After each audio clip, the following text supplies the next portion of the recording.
والسلام على رسول الله المصطفى وعلى آله وأصحابه أهل الصدق والوفاء. يا أيها الذين آمنوا اتقوا الله حق تقاته ولا تموتن إلا وأنتم مسلمون. نشهد أن لا إله إلا الله وحده لا شريك له ونشهد أن محمدا عبده ورسوله لا نبي ولا رسول بعده. سبحان الله وبحمده عدد خلقه ورضا نفسه وزنة عرشه ومداد كلماته. سبحان الله وبحمده عدد خلقه ورضا نفسه وزنة عرشه ومداد كلماته. سبحان الله وبحمده عدد خلقه ورضا نفسه وزنة عرشه ومداد كلماته. Yang belum niat i'tikaf di masjid ini, silakan niatkan dulu i'tikaf supaya kita dapat pahala i'tikafnya. Alhamdulillahirabbil alamin. Segala puji dan syukur hanya milik Allah Rabb semesta alam. Salawat beriring salam kita juga limpahkan pada Rasulullah sallallahu alaihi wasallam. Alhamdulillah, di hari yang ke-12 bulan Ramadan kembali Allah pertemukan kita semua di masjid ini, Baitul Ulum, rumah ilmu. Bait artinya rumah, ulum artinya ilmu, Baitul Ulum, rumah ilmu. Harapannya kalau kita sudah masuk ke tempat ini, maka ada ilmu yang kita bisa bawa pulang. Insyaallah. Ya, alhamdulillah. Maka di waktu yang berkah ini, ba'da subuh, di bulan yang penuh berkah ini, Ramadan, semoga Allah juga memberkati kita, keluarga kita, dan usia kita semuanya. Amin ya rabbal alamin. Saudaraku yang dimuliakan Allah, Ramadan itu selain disebut dengan Syahrus Siyam, bulan puasa, juga disebut dengan Syahrul Quran, bulan Al-Quran. Kenapa disebut bulan Al-Quran? Karena di bulan ini Allah turunkan Al-Quran. Syahrul Ramadan alladzi unzila fihi Al-Quran hudan linnasi wa bayyinatin minal huda wal furqan. Atau inna anzalnahu fi lailatul qadar. Sungguh kami turunkan Al-Quran itu di malam Lailatul Qadar. Biarpun para ulama berbeda pendapat tentang sebenarnya malam turunnya Quran itu tanggal berapa, nuzulul Quran itu tanggal berapa. Yang Bapak tahu nuzulul Quran itu tanggal berapa? Tanggal 17 Indonesia. Karena nanti ulama yang lain katakan enggak, karena inna anzalnahu fi lailatul qadar. Kami turunkan Al-Quran itu di malam Lailatul Qadar. Malam Lailatul Qadar tanggal berapa? Enggak, rata-rata 27.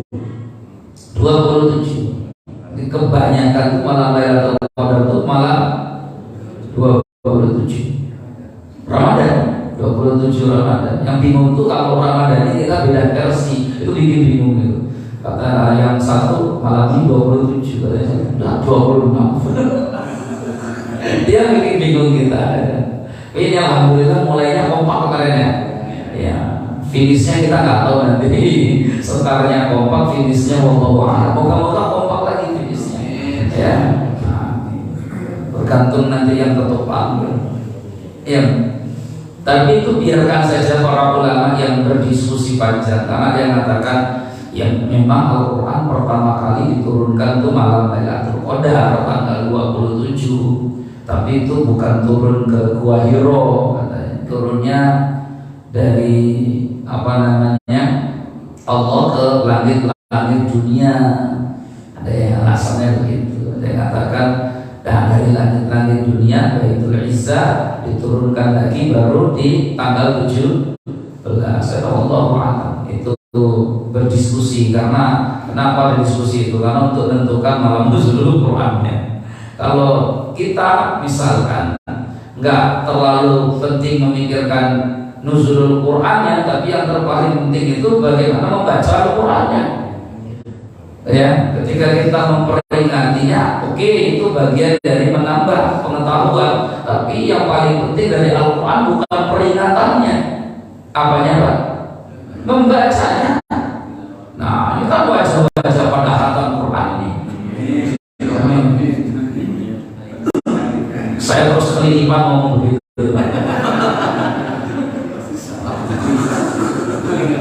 Berarti kayaknya aminnya nggak tahu ya. Aminnya itu amin moga-moga atau amin bu gitu ya. Tapi udah pada khatam lah insya Allah ya. Insya Allahnya kayaknya nggak semangat banget insya Allah. Pada khatam insya Allah 12 juz. Karena hari ke 12, hari ke 12 juz. Ada itu level dasar minimal Quran itu Bapak Ibu, level dasarnya itu dibaca. Standar dasar minimal Al-Quran itu harus dibaca, bukan dibeli ya. Kalau beli itu semua orang bisa beli. Standar dasar Al-Quran itu apa? Yang penting kita beli. Nggak ada, karena banyak orang bisa beli, nggak mau baca. Jadi standar minimal interaksi kita kepada Al-Quran adalah qiraatuhu, membacanya. Nah, nanti kalau sudah baca apa-apa kan ibu sudah baca semua nih, baru nanti level berikutnya itu sebenarnya adalah tadabbur. Dalam bahasa kita itu tadarus. Jadi tadarus itu sebenarnya bukan baca, karena tadarus itu diambil dari kata tadarosa, ya tadarosu, tadarusan. Kalau orang Arab ya, menyebut satu kata dengan bentuk timbangan wazn tafa'ala, tafa'ulan, itu artinya untuk interaksi, saling terkait. Jadi tadarus itu maksudnya adalah interaksi kita ini saling baca, saling koreksi, saling memahami. Itu namanya tadarus. Kalau sekarang nggak tadarus itu sendirian, single factor. Ya, pokoknya mau ngajinya terabas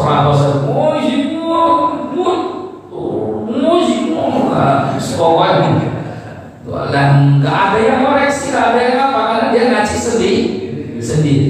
Padahal yang maksudnya namanya tadarus itu dulunya adalah ada orang yang ngaji, yang lain nyimak. Nanti kalau ada yang salah, koreksi, sehingga orang tahu di mana kekurangan dan kesalahan dia. Itu awal mulanya disebut dengan kata tadarus. Tapi kalau hanya satu orang, namanya bukan tadarus sebenarnya, tapi tilawah, ngaji saja, tilawah atau qiraah. Ya. Nah, tadarus itulah tadabbur, karena nanti dalam tadarus kita berusaha untuk memahami apa yang kita baca. Ya. Misalkan kita baca satu hari 3 lembar dari Al-Quran, Bapak Ibu, terus kemudian 3 lembar itu dibaca terjemahannya. Kalau ada footnote, catatan kaki, catatan kakinya dibacakan, ada tuh Al-Quran yang model begitu ada tuh. Itu akhirnya lebih bisa memberikan pemahaman kepada kita. Oh, ternyata maksudnya ayat ini. Oh, pelajarannya ini. Itu namanya tadabbur. Karena Allah perintahkan kita tadabbur. Afala yatadabbaruna al-Qur'an? Apakah mereka tidak mau mentadabburi Al-Quran? Am ala qulubin aqfaluha? Atau hatinya yang sudah terkunci. Makanya baca Quran banyak-banyak nggak bisa masuk ke hati, cuma sekedar kering di kerongkongan. Karena hati bacanya gitu ya. Nah, Al-Qurannya Bapak Ibu itu Al-Quran yang pakai bahasa Arab semua atau yang ada tafsir terjemahannya? Arab semua. Berarti bisa bahasa Arab kalau Arab semua. Kalau Arab semua itu harus bisa bahasa Arab. Ya, setidaknya Arab mengerti. Ya, Arab mengerti. Nah, di antara yang kita mesti tadabburi itu adalah pada umumnya tadabbur itu pada ayat-ayat kauniyah, ayat-ayat alam. Ya kan, ayat-ayatnya syariah itu perintah-perintah dalam agama. Cari makan yang halal, kerjakan sholat, tunaikan zakat, itu namanya perintah-perintah agama syariah. Tapi dalam Al-Quran juga ada perintah-perintah kita diperintahkan untuk memperhatikan ayat-ayat alam kauniyah. Ya, contoh, afala yanzuruna ilal ibili kaifa khuliqat. Apakah mereka tidak memperhatikan bagaimana hewan onta itu diciptakan? Itu namanya ayat alam itu. Ya, gitu. Nanti disuruh perhatikan langit, gunung, ya planet. Inna fi khalqis samawati wal ardh wa ikhtilafil laili wan nahar la ayatin liulil albab. Itu sesungguhnya pada penciptaan langit, penciptaan bumi, penciptaan planet, silih bergantinya hari dari pagi ke siang, siang ke malam, malam begitu terus, itu ada tanda-tanda kebesaran Allah. Itu semuanya namanya ayat-ayat alam. Banyak dalam Quran. Kenapa kok Allah sering kali menyebut tentang ayat-ayat alam? Apakah itu planet, apakah itu langit, bumi, apakah itu manusia itu sendiri, apakah itu tumbuh-tumbuhan, termasuk juga binatang. Kenapa Allah banyak betul mengajak kita untuk itu? Karena tadabbur itu penting, menambah iman. Nah, tema kita karena ada berapa kali kita masih dua kali ya, dua kali, tapi waktunya agak panjang-panjang kan masalahnya kan ya.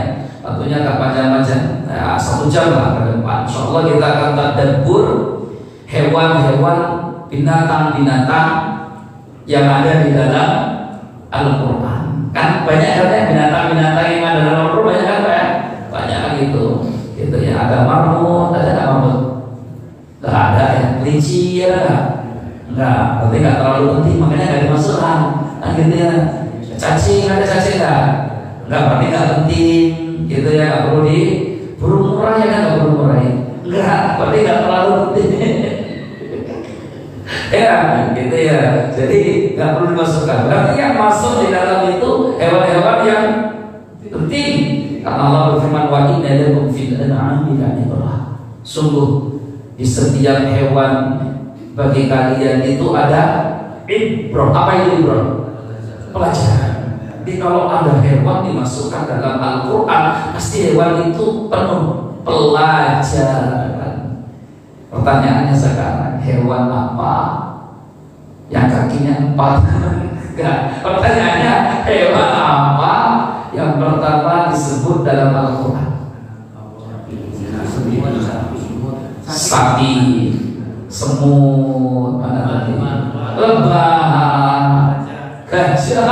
gajah nemburi tenang ilmu. Kok pertama gajah di belakang alam taroh kaifa fa'ala kita rabbuka bi ashabil.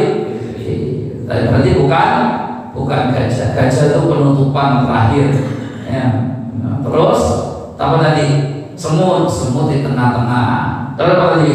Lebah di tengah-tengah. Pertama disebutkan dalam Quran apa tadi Pak? Sapi. Setuju? Gak perlu setuju sama wanita, gak apa-apa. Sapi setuju. Kenapa kok sapi? Karena ada judulnya, suratnya surat Al-Baqarah, artinya sapi. Tapi ternyata bukan sapi hewan yang pertama disebut dalam Quran. Biarpun suratnya surat sapi. Al-Baqarah kan artinya sapi, iya. Tapi kata sapi Baqarah dalam surat Al-Baqarah itu baru disebutkan di awal, di ayat ke-50-an. Ya, ayat ke-50-an atau ke-40-an sekian, hampir 50. Berarti sebelum ayat 50 ke bawah sudah ada hewan satu yang disebut oleh Allah, dan kita mau belajar dari itu pagi ini. Nyamuk. Apa? Nyamuk. Ada nyamuk nggak? Nyamuk tuh, nyamuk nakal, sukanya menggigit aku, ya kata lagu zaman kecil dulu ya. Nyamuk di mana ayatnya? Al-Baqarah ayat 26.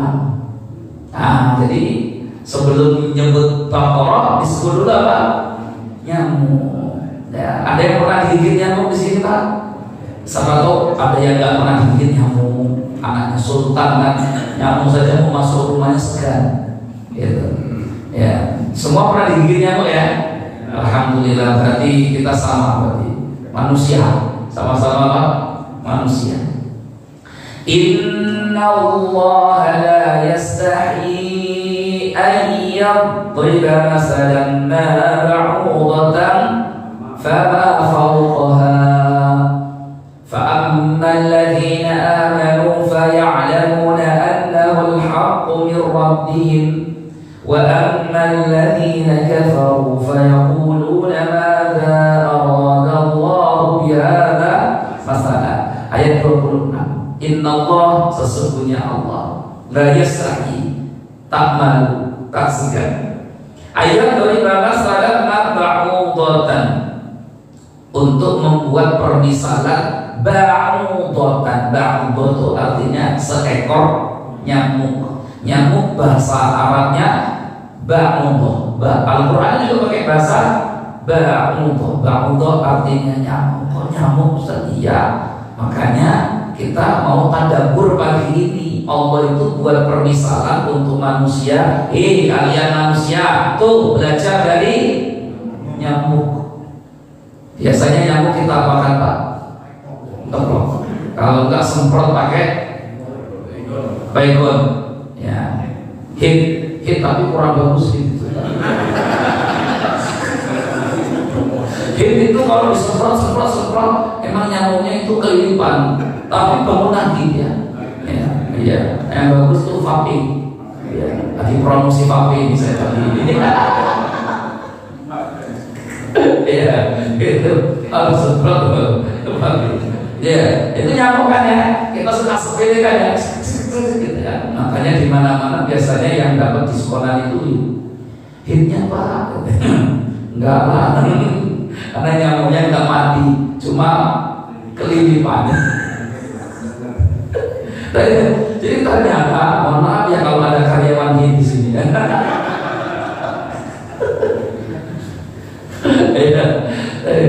Jadi ternyata nyamuk itu sama seperti manusia. Ya, nanti kita nukilkan ucapan atau tafsiran Imam Ibnu Katsir di tafsirnya. Nah, ini tambahan pengetahuan saja, tapi ini nggak disebutkan di tafsir yang ini. Nyamuk itu sama seperti manusia, ada jantan, ada betina, ada laki-laki, ada perempuan. Nyamuk sama, kan manusia juga kan, ada laki-laki, ada perempuannya. Jantan, betina ada. Pokoknya yang butuh menyalurkan biologis, punya kebutuhan, yang pasti ada laki-laki, ada perempuan. Usia nyamuk jantan itu hanya 10 hari. Umurnya nyamuk jantan itu cuma 10 hari. Jadi kalau nyamuk jantan itu sudah hidup 10 hari, dia akan mati dengan sendirinya. Nggak perlu disemprot tadi itu. Ya, nggak perlu bapak ibu pukul, itu pun 10 hari kemudian dia akan mati. Umurnya pendek yang jantan itu. Ya. Berbeda dengan yang betina.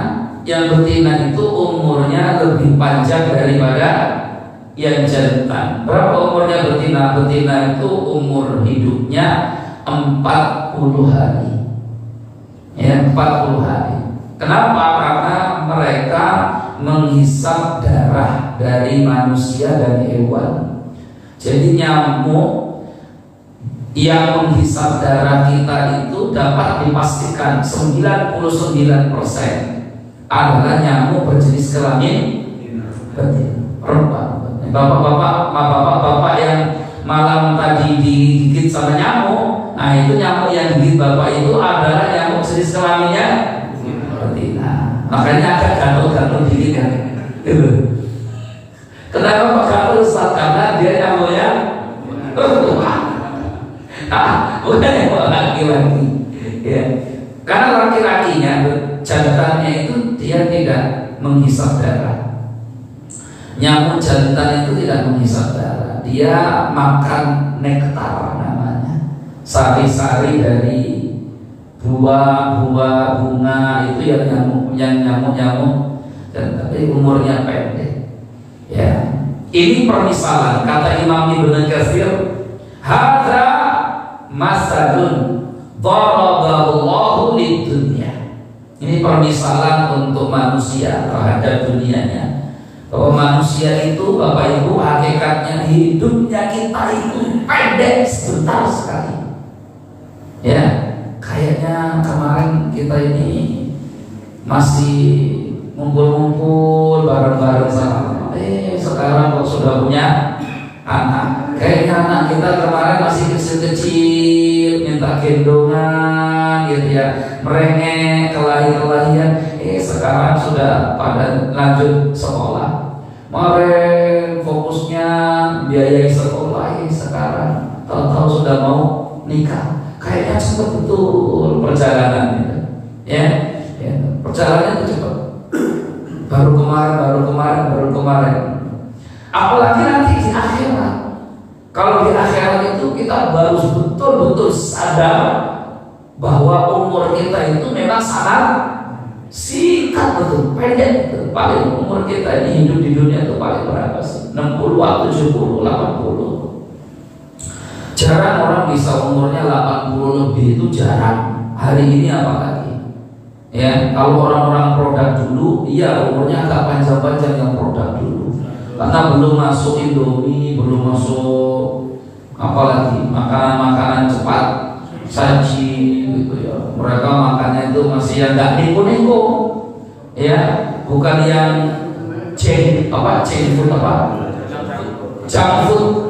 yang junk food ya, junk food, makanan cepat saji ya, gitu. Jadi makanan yang alami pada dimakani semua. Jadi umurnya mereka juga sehat-sehat juga, tukang nyangkul semuanya ya, gitu. Jadi ternyata kita baru sadar Bapak Ibu, umur kita itu pendek betul itu. Nanti perbandingannya di akhirat. Saya suka bawakan ayatnya kan, wa inna yawman 'inda rabbika ka'alfi sanatin mimma ta'uddun. Sesungguhnya satu hari di akhirat itu seperti 1000 tahun hidup kita di dunia. Satu hari di surga, satu hari di neraka itu seperti 1000 tahun hidup Bapak Ibu saya semua di dunia ini. Bayangkan, kita kalau ada orang yang bilang, ya saya nggak apa-apa masuk neraka, ya sehari 2 hari jadilah, na'udzubillah. Ya sehari yang di neraka itu 1000 tahun, 2 hari di neraka 2000 tahun. Ini kan orang karena nggak paham dan tidak pernah tahu begitu dahsyatnya akhirat itu. Ya, makanya selalu ketika berbicara surga neraka, ayatnya itu sama, khalidina fiha. Mereka kekal di dalamnya karena lama betul hidupnya. Ya, jadi kita itu kalau dikasih umur 70 tahun itu Pak, maaf, belum ada satu hari di akhirat. Boro-boro satu hari, setengah hari saja. Gak ada setengah hari, gak ada. Sejam ya makannya. Sejam coba. Betul. Nah nanti ada lagi keterangan dalam Al-Quran di juz 30. Ketika saya, Bapak, Ibu semua dibangkitkan dari alam kubur. Jadi kalau kita sudah dibangkitkan dari alam kubur, kita pindah kemana? Halo? Kalau Bapak Ibu saya bangkit kan dari hidup ini, kan nanti kita ke kuburan ya. Kan dari hidup ini terus nanti kita ke kubur. Dikubur sampai berapa lama? Kiamat. Terus yang dikubur itu saya, Bapak, Ibu dibangkitkan lagi kan? Nah setelah dibangkitkan itu kita kemana? Nah, ke tempat namanya mahsyar. Ini keimanan rukun iman kita, yang iman kepada hari akhirat. Ke mahsyar kita nanti. Kumpul semua di padang mahsyar. Ya semua yang hadir pagi ini, yang nggak hadir juga sama, kumpul semua di padang mahsyar. Ternyata di padang mahsyar itu mau diapakan? di apa? Di sidang. Kita semua di sidang, masing-masing kita. Lama betul di sidang. Begitu lamanya sidang di padang mahsyar itu, barulah manusia tahu, sadar diri kalau umur mereka itu hidupnya di dunia sangat pendek, sampai mereka berkata, Allah abadikan di dalam Al-Quran juz 30, Ka'annahum yawma yarawnaha lam yalbasu illa ashiyatan aw duhaha. Mereka baru sadar, ya Allah, ternyata hidup kita dulu di dunia yang kata kita lama dibandingkan di sini ternyata lebih lama di sini.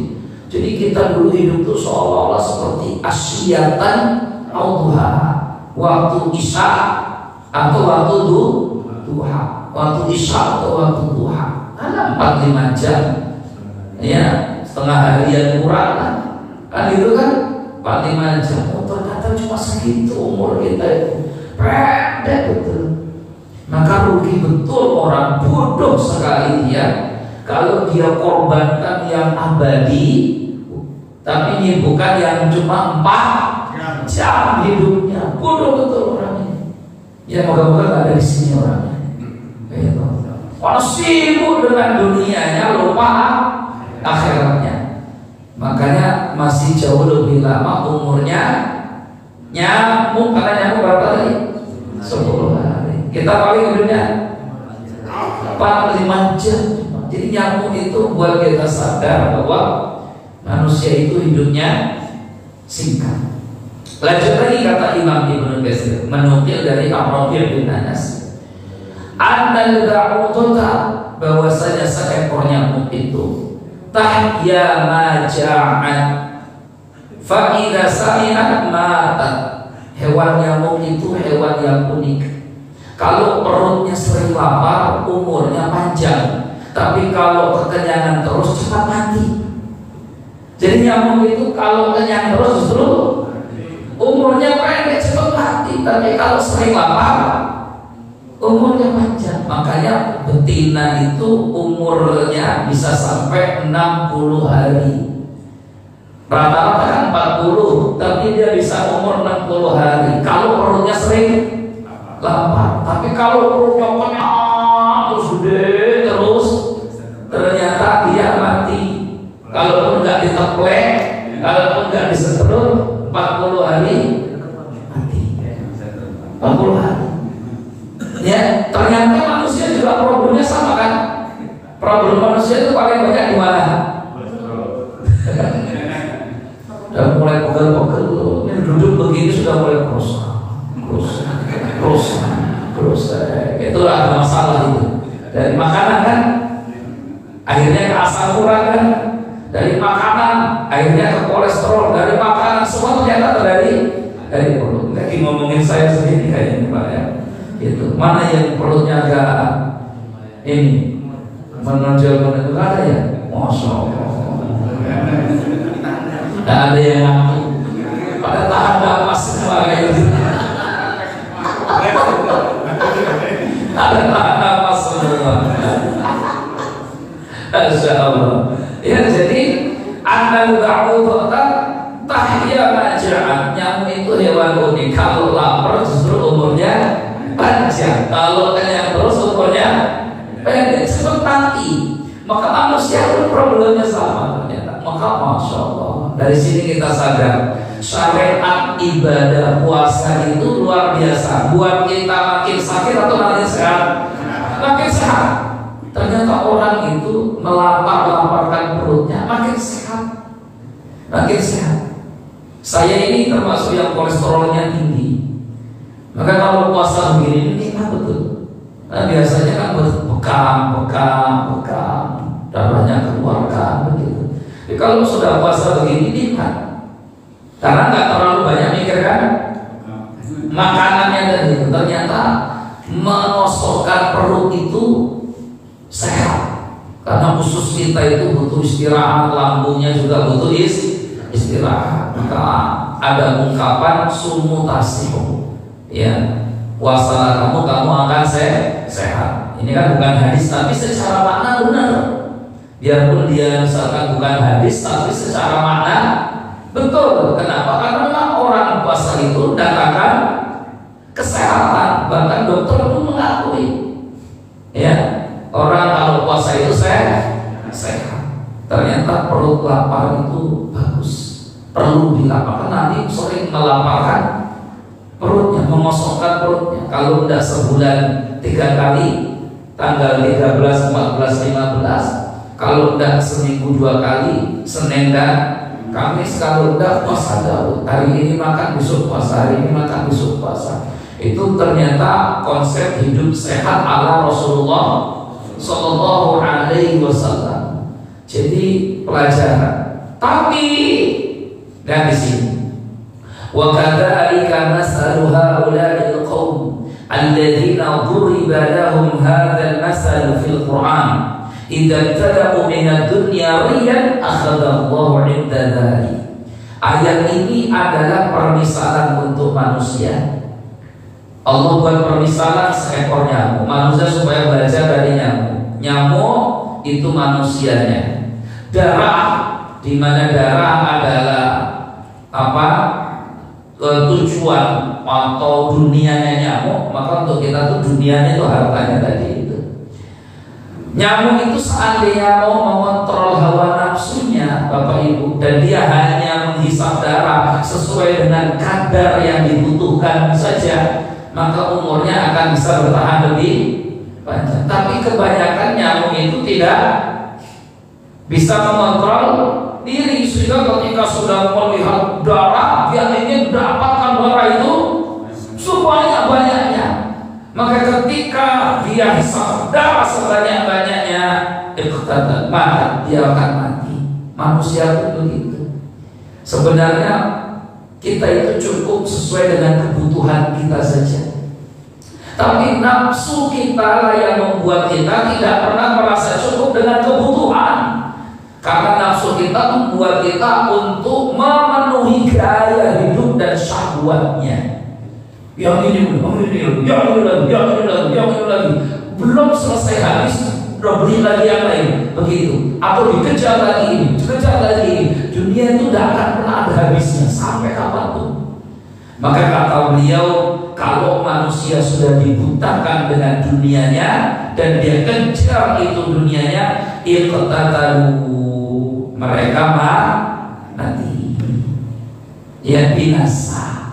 Jadi Allah buat permisalan nyamuk seperti manusia atau manusia seperti nyamuk. Orang tuh sering kali mengira kalau dunia dia sudah dapatkan semua, maka dia akan jadi orang yang paling bahagia. Ternyata tidak juga. Ya, ada orang yang sudah dapat dunia ternyata gak bahagia. Yahsabu anna malahu aflada. Orang sering mengira harta itulah yang membuat dia kekal abadi. Ternyata enggak. Ada orang yang duitnya banyak, ternyata rezekinya enggak dikasih oleh Allah. Duitnya banyak, rezekinya enggak dikasih oleh Allah.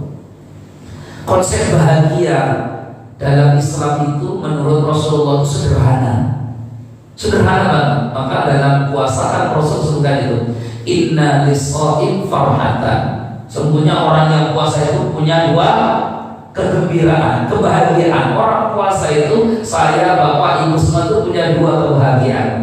Farhatun inda liqa'i rabbi, bahagia nanti ketika berjumpa dengan Allah.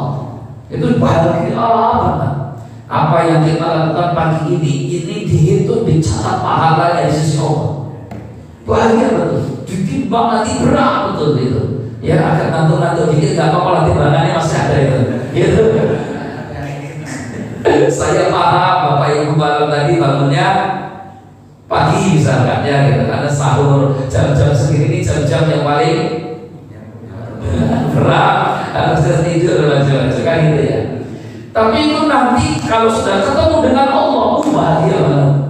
Ya, saya yakin betul. Terus yang kedua, farhatun inda fitri, bahagianya orang itu kalau bisa makan. Katakan dulu itu, farhatun inda Bahagia itu kalau sudah bisa kembali makan. Coba kita puasa dunia, kita tunggu apa? Bukan puasa. Ya kita tunggu asal maghrib itu. Kapan maghrib? Jam berapa maghrib? Kalau sudah ketemu maghrib, bau uang itu kayaknya nikmat banget bau uang. Ya, HP kita tinggalin. Coba ada orang yang sama HP luar biasa, tapi ternyata ketika azan maghrib HP mati. Ternyata yang membuat senang bahagia kita itu sederhana. Apa sih? Bisa makan lagi. Pilih mana? Bapak punya kendaraan mewah tapi nggak boleh makan, atau bapak bisa makan tapi nggak punya kendaraan mewah? Pilih mana? Ayo pilih. Pilih yang punya kendaraan tapi boleh makan. Kembali makan. Jadi ini nyamuk mengajarkan kita. Ini belajar dari nyamuk yang pertama ya. Jadi nyamuk itu mengajarkan kita kalau dia itu umurnya pendek. Ini hewan yang pertama ya, hewan yang pertama disebutkan dalam Al-Quran. Terus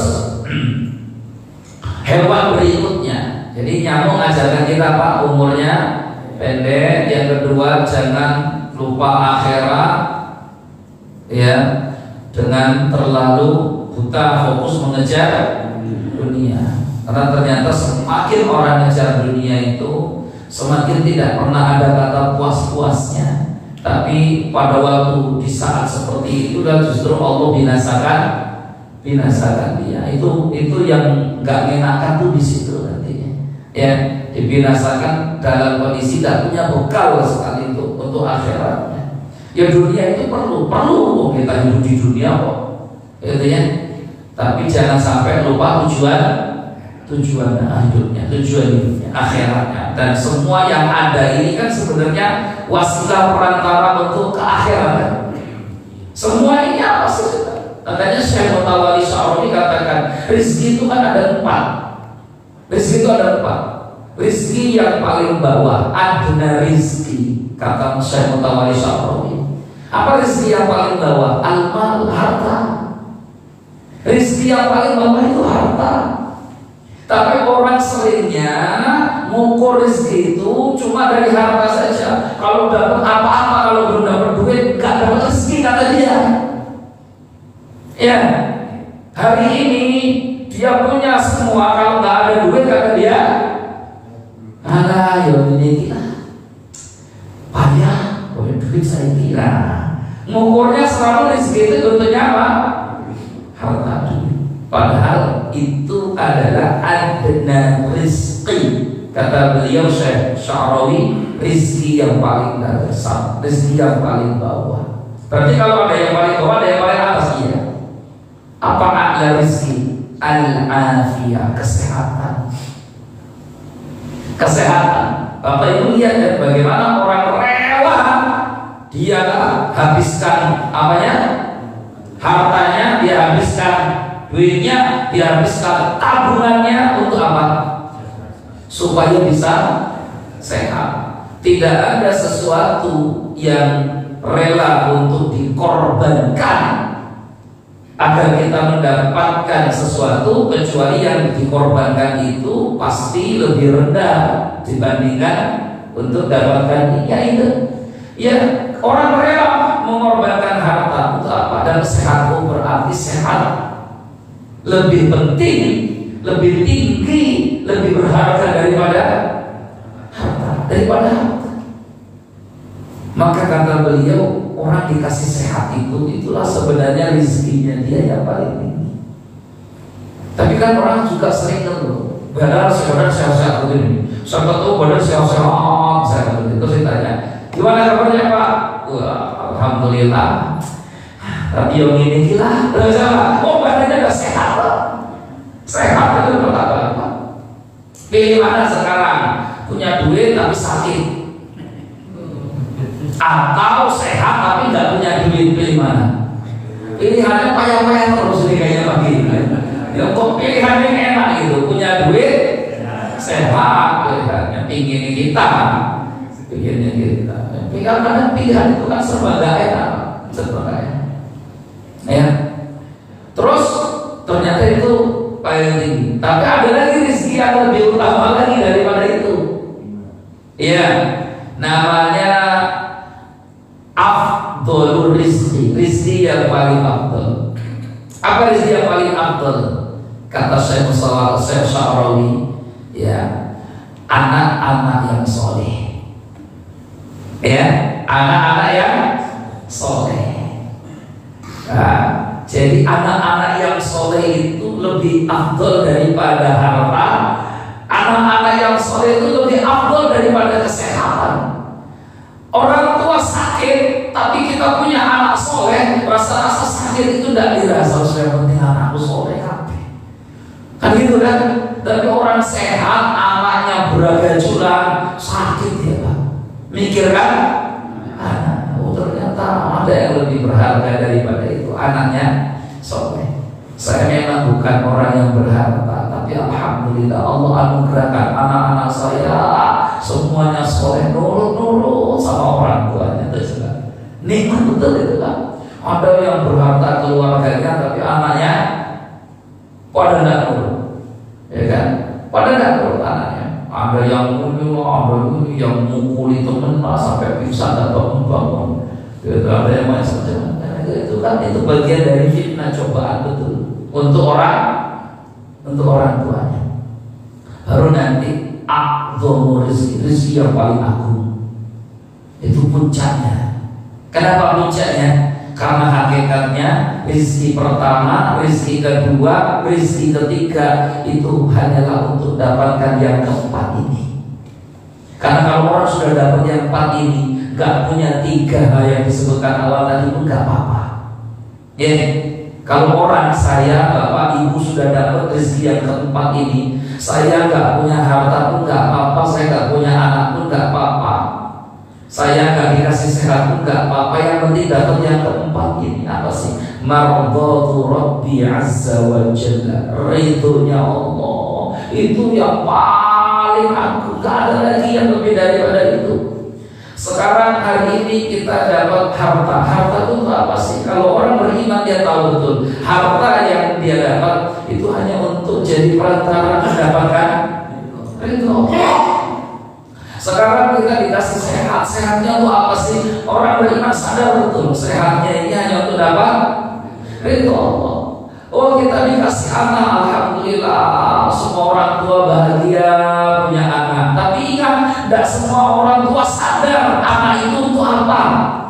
Maka orang tua yang sadar, berilmu dan beriman, dia tahu anak ini investasi akhirat untuk dapatkan ridho Allah. Makanya ridho Allah itu udah paling termasuk apa yang kita lakukan pagi ini. Ngapain bapak ibu capek-capek kesini ngantuk-ngantuk, mendingan tidur saja di rumah. Tapi pak bapak ibu duduk di sini ngapain? Cari ridho Allah. Ridho Allah paling tinggi. Kalau sudah dapat ridhonya Allah, yang lain itu, mohon maaf ya, bahkan orang kalau sudah dapat ridho Allah, istri pun dia gak pedulikan. Ya, bagi dia ridho Allah lebih penting. Istri dia bisa cari lagi. Sama suami juga sama begitu. Wanita yang paham betul bahwa ridho Allah itu paling utama, maka bagi dia ridho Allah itu paling. Suami saya mau bisa cari lagi. Sama kan? Sama. Karena untuk dapat ridho Allah itulah saudaraku, ada sahabat dulu berperang melawan bapaknya sendiri, Abu Ubaidah bin Jarrah. Dalam perang Badar membunuh bapaknya sendiri. Bapaknya sendiri. Bapak bisa bayangkan tuh? Pernah kan sudah diceritakan Ustaz Suhaili pernah? Coba bayangkan. Gimana ceritanya anak lebih membela Allah dan Rasulnya ketimbang aku bisa bayangkan nggak? Mau saya nggak bisa bayangkan Bapak. Gak bisa bayangkan. Masa bisa si anak berhadapan sama bapaknya sendiri? Gimana ceritanya? Tapi itulah Abu Ubaidah, satu di antara 10 orang yang dijamin masuk surga. Makanya kata Umar bin Khattab, seandainya Abu Ubaidah masih hidup, jabatan khalifah ini aku tidak ragu-ragu akan kuberikan khalifah ini untuk Abu Ubaidah bin Jarrah. Kata Abu Ubaidah, kata Umar bin Khattab, Allah Allah saja turunkan ayat untuk beliau. Allah turunkan satu ayat dalam Al-Quran untuk beliau. Jadi Allah itu mengakui keimanannya Abu Ubaidah bin Jarrah. Masa manusia nggak ngakui gitu loh, maksudnya kata Umar ya. Tapi ternyata sebelum Umar meninggal dunia, Abu Ubaidah sudah wafat, meninggal dunia. Maka akhirnya khalifah itu diberikan kepada siapa? Utsman bin Affan radhiyallahu anhu. Bayangkan tuh. Jadi ridho Allah itu paling tinggi. Baik. Udah jam segini ya Pak ya. Suruh jam berapa? Suruh. Lanjut sedikit. Suruh. 15 menit lagi. Gak ada pertanyaan kan Pak? Ada ya. Penting antum nyatet saja tadi. Ya sekarang hewan kedua. Hewan kedua ya, banyak sebenarnya ya, tapi nanti kan kita pilah ya. Hewan kedua itu naml. Hewan kedua apa? Naml. Apa naml? Semut. Maka ada surat namanya An-Naml. Surat berapa? Surat ke-27 ya kalau nggak salah ya. Naml itu surat ke-27. Naml artinya semut. Allah berfirman di surat Naml, surat semut, ayat yang ke-18. Allah berfirman, hatta idza atau ala wadin namli qalat namlatu ya ayyuhan namlu udkhulu masakinakum la yahtimannakum Sulaiman wa junuduhu wa hum la yashurun. Hingga apabila mereka Nabi Sulaiman dan bala tentaranya sampai di Wadi Namli, lembah semut. Jadi ada lembah semut. Para ulama ahli tafsir seperti Imam Ibnu Katsir menyebutkan yang dimaksud Wadi Namli, lembah semut, itu ada di negeri Yaman. Di negeri Yaman. Jadi ada tempat banyak semut di negeri Yaman. Nah, Nabi Sulaiman mau di Yaman kan, berarti kan ya. Ini Yaman di tempatnya siapa di sana? Ratu Balqis, Ratu Saba itu adanya di Yaman. Ratu Balqis, Ratu Saba.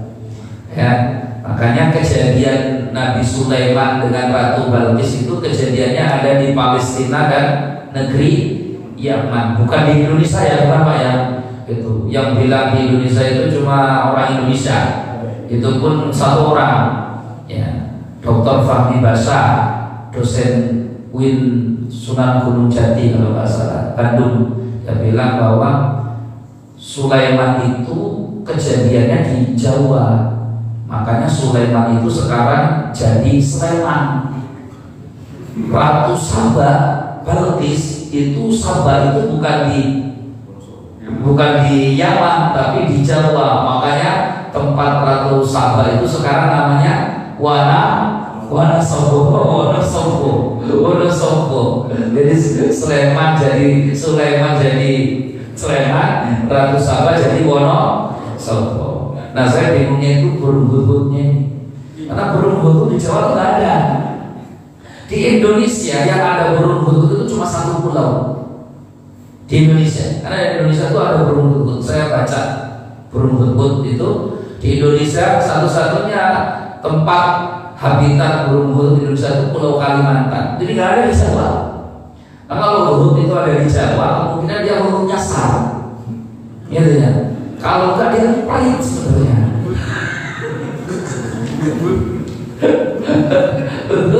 Karena hutut itu burungnya itu yang punya jambul, burung kecil dan ada jambulnya, ekornya panjang, itu di Kalimantan adanya. Ya, itu.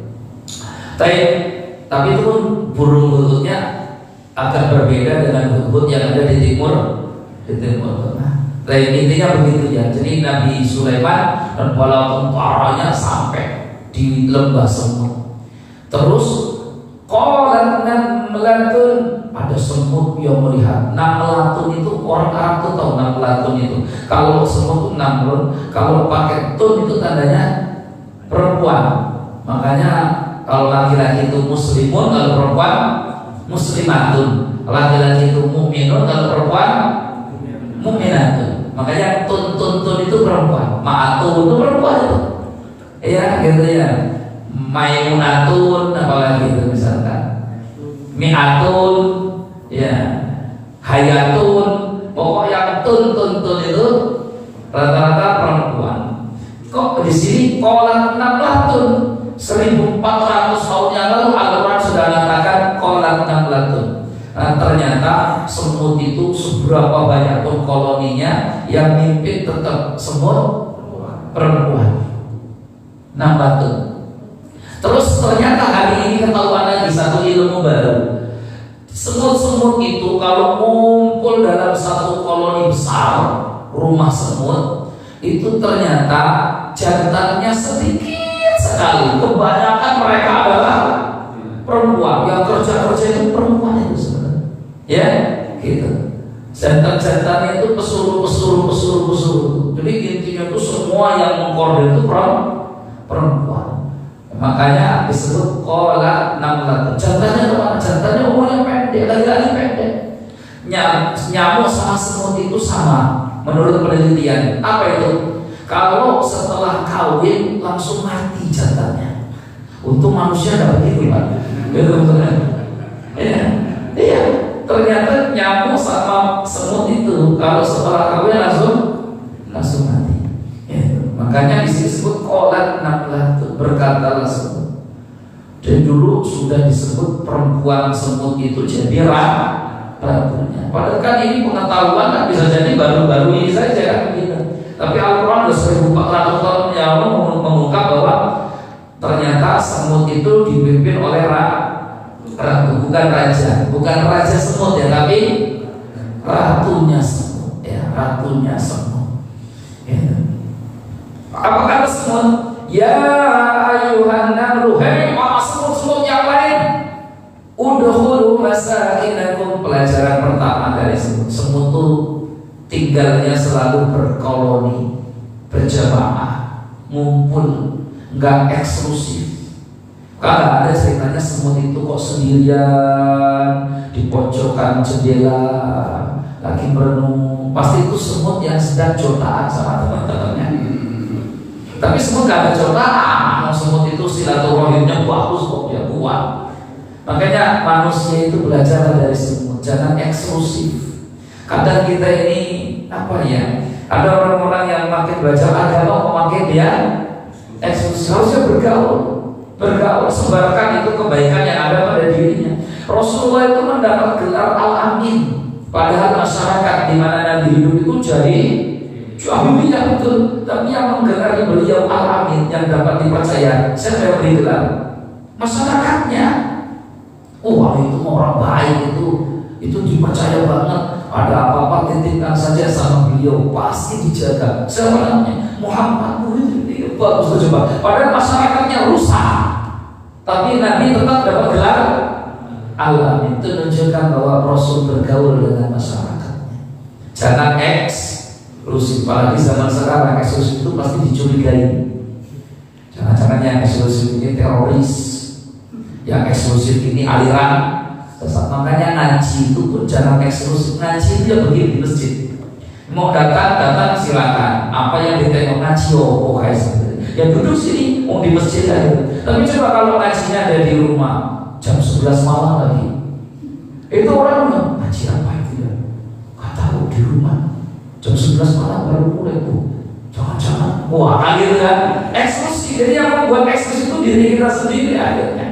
Belajarlah dari silaturahimnya mantap semua. Setiap kali ketemu apa? Salaman. Ya kayak baru kenal. Ya memang salaman itu gak harus baru kenal. Walau kau baru kenal wahai konconan toko cilik kok ketemu salaman terus. Ini kan orang gak paham ini.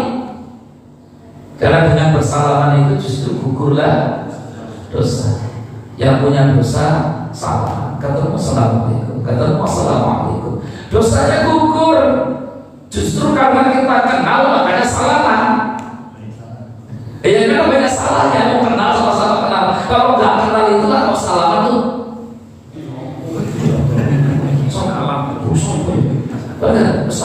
assalamualaikum saja kan, assalamualaikum, waalaikumsalam, bukan gitu kan. Tapi kalau sama-sama kenal, assalamualaikum, waalaikumsalam, salaman itu Pak gugurkan dosa, ya, gugurkan dosa. Gitu. Apalagi kalau istri jangan salaman sama suami, cium tangannya, gugurkan dosa, gitu ya. Jadi intinya memang bersahabat, jabat tangannya untuk orang yang saling kenal. Amin muslimain yang taqiyan fayatasaffahan. Tidak ada dua muslim yang saling bertemu kemudian bersalaman illa tasaqatat dhunubuhuma, pasti gugur dosa-dosanya, gitu ya. Baik. Terus berikutnya pelajarannya apa? Semut itu kepeduliannya luar biasa. Jadi semut itu nggak ada yang jotaan, semut itu yang nggak ada mutus tali silaturahim, nggak ada. Kepeduliannya itu luar biasa. Lihat gimana kepeduliannya. Ya ayuhan namlu, hei semut semuanya, udkhulu masakinakum, cepat masuk. Manusia itu kadang kalah sama semut. Karena manusia itu seringkali bilang, "Ling penting aku rak, ling laini ngono yo wis karepe." Bahasa apa ini coba? Ya, bahasa Finlandia ya. Orang itu sering bilang begini, itu kan mereka, saya mah enggak. Jadi semut itu merasa gagal kalau yang selamat cuma dia sendiri. Kalau orang lain nggak selamat, dia cuma selamat sendiri, gagal bagi semut. Dia bahagia, yang lain sesama, gagal lagi semut. Manusia seringnya kan mikir yang penting saya selamat, yang lain korban terserah. Na'udzubillah, ternyata manusia itu kalah sama semut. Semut itu pedulinya luar biasa. Maka kita harusnya begitu. Hari ini kita duduk di sini. Kapan teman-teman kita ajak juga mau ke sini? Gitu. Masa ya Bapak Ibu tega, Bapak aja saya masuk surga tuh kan? Yang lain kan juga harusnya dibawa ke surga. Yang terakhir ditutuplah ayat ini, wahum la yashkurun. Ternyata semut itu mudah memaafkan. La yahtimanakum Sulaiman wa junudu. Kalau kalian tidak masuk ke lubang, nanti Nabi Sulaiman dan bala tentaranya injak kita. Wahum la yashkurun. Sudah diinjak-injak pun semut masih kasih maaf uzur, dan mereka itu nggak sadar ada kita. Jadi semut itu ternyata mudah memaafkan. Mereka nggak sadar ada kita. Kalau kita kan sok, udah ngaku aja, kamu kan, ya kan? Allah mau ngajak kamu sengaja kan? Sengaja. Saya tahu kamu sengaja, kamu nggak suka sama saya. Coba kalah kamu. Kalau orang udah minta maaf, saya nggak sengaja, oh ya sudah. Ya tirulah semut, maka semut membantu. Kenapa semut? Hewan yang nggak boleh dibunuh. Binatang satu yang nggak boleh dibunuh itu semut. Ada 5 hewan yang nggak boleh dibunuh oleh Nabi. 1 semut, 2 semut, 2 lebah. Lebah nggak boleh dibunuh. Lebah yang bukan tawon ya. Tawon beda lagi. Lebah beda sama tawon. 3 burung hudhud nggak boleh. Emang itu nggak ada hudhud ya. 4 sorot. Kalau itu burung kecil-kecil yang di sawah-sawah itu, burung kecil itu. Ya, emprit wa akhwatuha. Emprit dan teman-temannya, karena itu bukan buruan. Itu ya sudah biar gitu. Ya. Yang kelima kodok. Ya, ini 5 nggak boleh dibunuh, dilarang oleh Nabi Sallallahu Alaihi Wasallam. Ya, maka kita semuanya ini ya, kecuali mengganggu dan menyakiti kita dan mencelakakan kita. Ya itu saja, jangan rombongannya semua yang menyelakakan kita, ganggu yang rusak kita itu. Ya, kalau satu jemput dikit-dikit. Ya ada itu boleh. Kamu jangan satu rumah ini. Ya, Nabi saja dulu ditegur, seorang Rasul ditegur gara-gara bunuh satu koloni, gitu ya. Wallahu a'lam bishawab. Itu pelajarannya ya Bapak Ibu ya. Dari semut jadi belajar apa semut? 1, hiduplah berjamaah, jangan eksklusif. 2, semut itu peduli sama sekitar, gak egois. Ya, 3 mudah memaafkan. 4 takut sama istri. Rasanya menteri perempuan tadi ya. Mana kita begini kalau perempuan. Anak transferan. Subhanallah wa bihamdika asyhadu an la ilaha